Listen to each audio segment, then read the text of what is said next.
Freehold or leasehold? Which is better? Freehold must surely be better since we can hold on to it forever and can fetch a higher price in the resale market, right? Shalom everyone! Welcome to Juice with Jubs. I'm Julia from Property Jubs.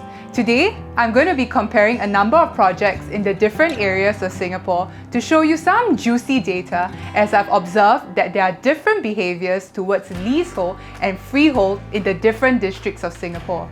Is freehold really better, and should 99-year leaseholds be avoided if we are looking to invest in a property? Let's take a look. For the purpose of today's video, all leasehold projects that I'm referring to would have a tenure of 99 years. The first comparison I'm going to use is in District 19. Leasehold Bartley Residences, which sits on 22,000 square meters of land, has 702 units, and Freehold Kensington Square, which sits on slightly less than 10,000 square meters of land and has 141 units. Both projects were completed within a year of each other and yet performed very differently in the resale market. Bartley Residences has had 162 profitable transactions and had 3 transactions this year with profits over 300,000, whereas Kensington Square had 7 profitable transactions, the highest being 65,000 this year.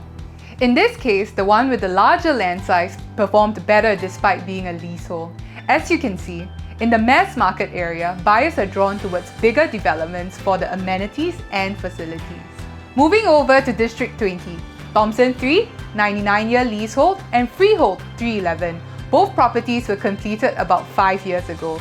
Thomson 3's land size is approximately 13,000 square meters with 435 units, whereas 311 sits on a land size of approximately 3,400 square meters and has 65 units. They are about 200 meters away from each other and within 1 km of Ai Tong Primary. There were a total of 67 profitable transactions at Thomson 3, mostly in the range of 200 to 400,000, whereas there were only 5 profitable transactions for 311 and the highest being 148,000 this year. So once again, you can see that in the mass market, size matters in terms of the development, not so much the tenure of the property. The next example I'm going to show you is in Prime District 10, 𝕁𝕦𝕓𝕤 and Leedon Residences. 𝕁𝕦𝕓𝕤 sits on 69,000 square meters of land and has 1,703 units, whereas Leedon Residences sits on 48,000 square meters of land and has 381 units, approximately 1/5 the amount of units at 𝕁𝕦𝕓𝕤. 𝕁𝕦𝕓𝕤 has 225 profitable transactions, the highest being 700,000. Leedon Residences has 38 profitable transactions, the highest being almost 3 million, and 8 transactions that surpassed $1 million. So, is freehold or leasehold better? Freehold performs better in the Lux market. Mass market and Lux areas will behave differently as every area's demographic has different needs. While the mass market tends to value size and convenience, the Lux market appreciates exclusivity.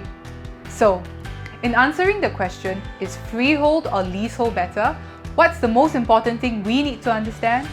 We need to understand the demands of the different demographics depending on the area where you're looking for a property. In the mass market, buyers are looking for bigger developments with more facilities. In the high-end market, there's less emphasis on the size of the development and more on exclusivity and legacy. In conclusion, I'd like to share with you that whether or not a property is freehold or leasehold is not the most important factor in determining whether a property is a good investment or not. What's important is to understand the demand and supply of the particular location that you're interested in. If you'd like to find out more, feel free to contact me through any of my socials. If you've enjoyed this video, please do click on the like and subscribe button for more of such videos. Thank you for joining me on Juice with Jubs, and I'll see you on my next episode.